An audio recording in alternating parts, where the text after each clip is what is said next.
Hey, are you looking to upgrade your key life areas and evolve to a higher level of existence? To practically harness personal growth and spirituality in a crazy, busy, imperfect world? Then you've come to the right place. My name is Prash, and this is Urban Spirituality, the show which uniquely fuses ancient wisdom with contemporary self-growth and spiritual disciplines to deliver value-adding tools, traits, and insights to help you unleash your fullest potential. We always keep it real, featuring authentic, unfiltered dialogue with guests from diverse backgrounds to inspire, entertain, and enlighten all who listen. So get ready for your dose of urban spirituality. Be present and let's dive in. Today we're going to cover mental health and mental wellness specifically. And so in the areas of mental wellness, how can we improve it? One of the most valuable ways to improve our mental wellness, that is to reduce stress and anxiety and feelings of inadequacy, feelings of a lack of self-confidence, is to learn to manage healthy boundaries. And one of the best ways to manage healthy boundaries is by learning to say no. I'll say that again. We're so used to saying yes to anything. How many times have you been in a situation where you kind of haven't had the time or the energy or the money to do something, and yet you feel almost obligated to do it because it's a friend or a family member or somebody asking, and you don't know what to do, so you just kind of say yes. You almost feel like you can't say no. I mean, that's the family member there, that's a friend, that's a work colleague. How many times have you ended up saying yes or doing something that you should have said no to, and then your mental, emotional, financial, physical health has suffered? I think we can all relate to that in some way or shape. We've all done that in some way. Why do we do that? So many reasons. As humans, we're tribe animals. We're part of communities. If we say no, there's a subconscious fear that we're shunning ourselves, or we're going to be shunned from that group, or we'll be rejected or we're spurned. There's a fear of rejection, fear of a lack of love, fear of a loss of love, fear of future repercussions if we say no today. So a lot of fear-guided thought processes determine the behavior that we take, and that behavior ends up causing us to say yes when in actuality we probably should have said no. And this is a theme for all of us. So why should we say no? Firstly, let's start there. By saying no, we learn several things. One, we start to respect ourselves, our likes, our needs, our wants, our priorities. We start to reinforce those. Number two, we start to send a message to the people around us, both the people that we care for and the random strangers that we meet, that we are our own sovereign being, that we have our own choices. We are confident and comfortable in our own skin, and we're okay to say no and be comfortable with that. So it starts to build our self-confidence, our self-fulfillment. Thirdly, it starts to reduce the amount of stress we get due to task fatigue, due to being oversaturated with workloads, with demands, with multiple conflicting priorities. A lot of these things start to come down when we learn to say no effectively and judiciously. That's not saying no all the time, but effectively and judiciously. Fourthly, ultimately our physical health improves as well, because certain physical markers, including blood pressure, heart rate, certain negative hormones, cortisol and so forth, they start to regulate themselves as we are less stressed. So there are many benefits on all these levels that we get. So how do we go about saying no? Well, look, we've all had that situation, right? Maybe at work, right, where our manager comes along and says, hey, can you go and do this, or can you do that? And you're like, no, I really don't want to do that, but it's your boss. You got to say yes, right? Or a colleague comes along and they need your help, and you just don't feel like saying no. You feel guilty or obliged, or you want to say, or you feel you have to, otherwise you'll get in trouble with somebody, right? Or you've had it on the personal front. How many of you ended up saying yes to some gig or something you didn't even want to attend because, in Gujarati they say saru lagarwa. In my language they say saru lagarwa. You do something just to look good, to please somebody else, people pleasing, right? And you end up saying yes, and you're like, why did I go to that thing? I missed out on X, Y, Z. I didn't get this, and this done because I said yes to this thing over here.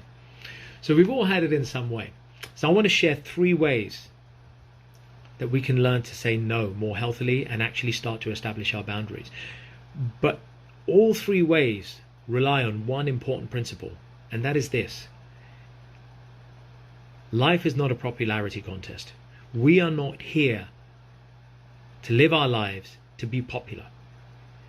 We need to fundamentally understand that we're not going to always please people all the time. We're not going to please all the people all the time. We're rarely going to please some of the people all the time. When we understand that it's not a popularity contest, that some people will be disappointed with our response or our dealings with them, and if we can learn to be comfortable with that because we value our time, our resources, our mental, emotional, physical health more, when we start to let that sink in, and that's what I invite you to do.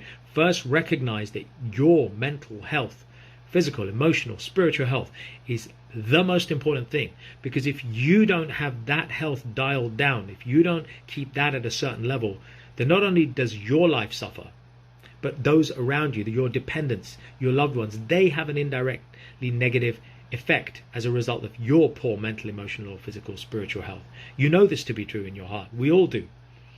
So understand this fundamentally first. Once we've got that, it's going to become easier to try out these three techniques. So let's try technique number one. So tip number one, this is great in the workplace. Somebody comes along, like your manager or your boss or your superior, and says, hey, can you add this to your stack? I need this done by so-and-so date. Now you've already got a bunch of stuff that's this big and this wide and you're behind on X, Y, Z. You try the approach here of putting it back on them. If they're a manager, say, look, I could do this, but I've got these three things over here that you gave me to do. I've got these workloads already, so I appreciate that you've given me this. Put the ball back in their court and ask them, what priority do you want to put on these things? In other words, let them make the priority call. So if they come back and you got too much on your plate, instead of saying yes, just say, I'm going to struggle here because I've got these things over here. So tell me what your highest priority is, because I may have to drop something over here in order to do this.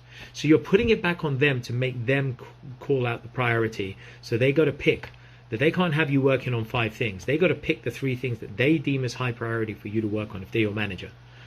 So that tip is rediverting it to the other person. Put it in their court. You could do this at home.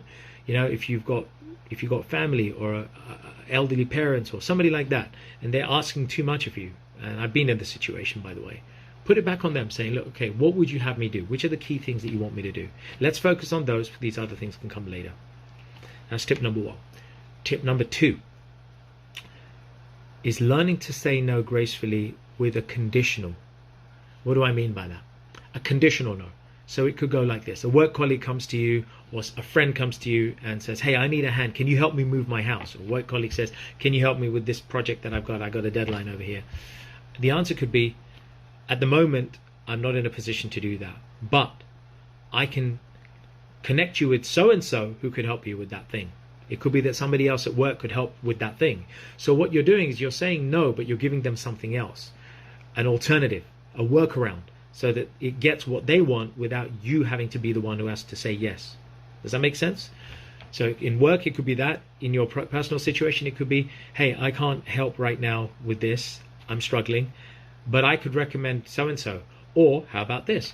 I can't, they're asking you to move house or join you here or do something here. Say, look, at the moment I can't help you with that task or that thing that you need. But you know what? Next week I can. Can we rearrange? So it's a no. It's not a permanent no. It's a no for now.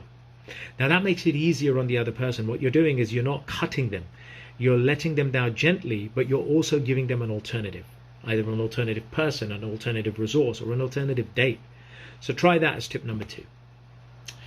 The third tip is just learning to say no and be okay with it, and saying it gracefully. Imagine you're in a situation, some of you have had it maybe, right? You're going out for drinks. I don't drink, for example. And I've been in plenty of situations, work parties, when I used to work in the corporate space, saying, hey, have a drink. And I would have to say, no, I don't drink. Because, oh, come on, man, come on, everybody's having a drink. Come on. I said, no, actually, I actually don't drink. And how I used to do it was quite hurtful to some people. I would say, I don't drink. I don't drink. That's not my thing. I don't want to get drunk. And just leave me alone. I was a little harsh, right? But over the years, I've learned to adapt and develop my own emotional intelligence, my EQ. I'm a lot more tactful. So if somebody says that, these days I'm like, thank you so much, but I don't drink. I love lots of drinks, but I just don't drink alcohol, and that's my personal commitment to myself to steer clear of certain things, and one of them is alcohol. But I'd love to join you guys for this drink over here. So you're kind of like really gracefully saying no. You're holding your own space and preferences, and you're not offending them in any way.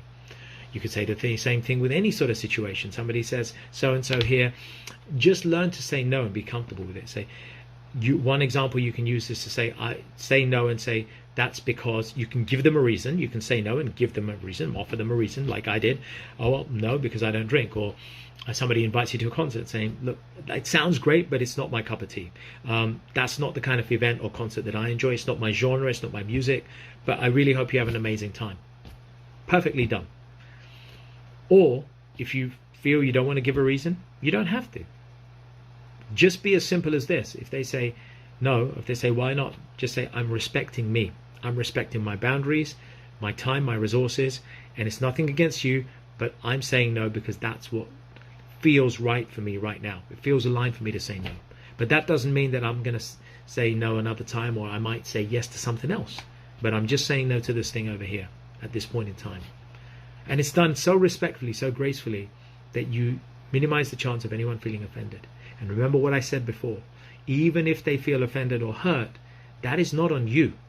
You are not here to run a popularity contest. You're not here to please everyone. They need to learn to be comfortable with you being you. And you know what? The more you learn to say no gracefully and with tact and with a certain level of emotional intelligence in this way that I've described, the more people learn to respect you ultimately. And the more you're teaching them that it's okay to say no. And if the world said no more often to things that they ought to say no to, then we would be less stressed as a society, as a family, as individuals. So, I hope that that's been of value and you've learned something through this. And I invite you to two things. Firstly, join us on this podcast. I run this podcast on a regular basis. It's called Urban Spirituality. You'll find it on iTunes, Spotify, Amazon Music, Audible now, YouTube. Find Urban Spirituality Podcast. Go follow the episodes. There's so much wisdom. I call it, my strapline is wisdom on the go, because the wisdom that I try to share is always done within 5 to 10 minutes. And it's quick, it's fast, it's punchy. There are longer conversations if you like that kind of thing. The first 20 to 30 episodes are wonderful long conversations. So go through that as well. So check that out. And I will catch you soon on another episode if you are joining us. Take care. Hey folks, thanks so much for listening. I really hope you enjoyed this episode, and as with all our episodes, found something to inform, inspire, and empower you in your personal and spiritual journeys in life. As always, feel free to leave a little love through your ratings and comments, subscribe, and share it with those you care about. And take your personal and spiritual evolution to the next level by joining us on one of our unique events, workshops, or retreats, or taking advantage of our personal and professional coaching packages. Find out more about us at mantratherapy.co.uk. I'm your host, Prash K. This is Urban Spirituality, and we will catch you on the next episode.